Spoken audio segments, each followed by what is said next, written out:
Bouncing is a process of taking all of these individual elements that we have together and mixing them down to a single file that we could burn to a CD or create an MP3 of so that it's ready to share with the world.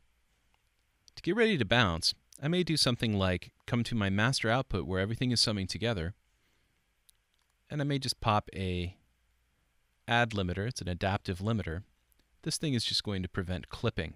Clipping is when we exceed the digital threshold that we have and get a very unpleasant, very crispy sound.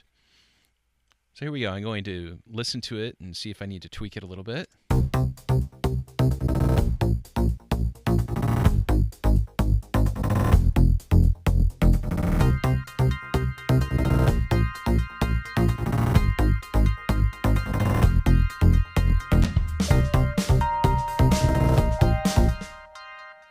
Okay, I think I'm ready to go, so I'll click bounce.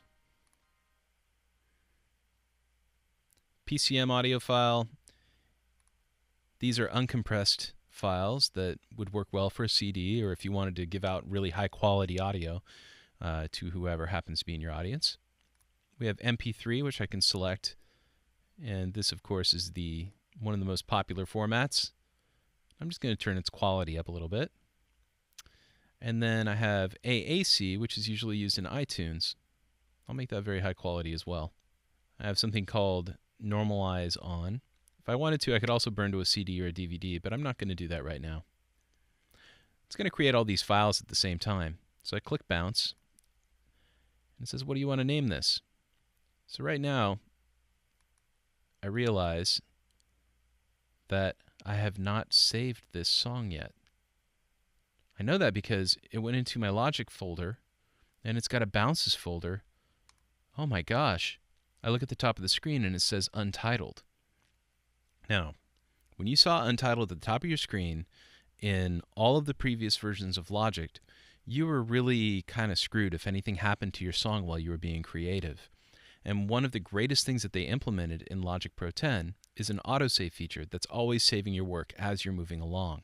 So even if you did something dumb, like didn't save the song until the end where you're bouncing the song out, it's still saving everything in the background, and you'll be able to retrieve anything that you may have lost if Logic crashes, which doesn't happen quite that often these days. So let's go to File, and let's do a proper save. I'm going to save to the desktop, and I'll call this a Logic song.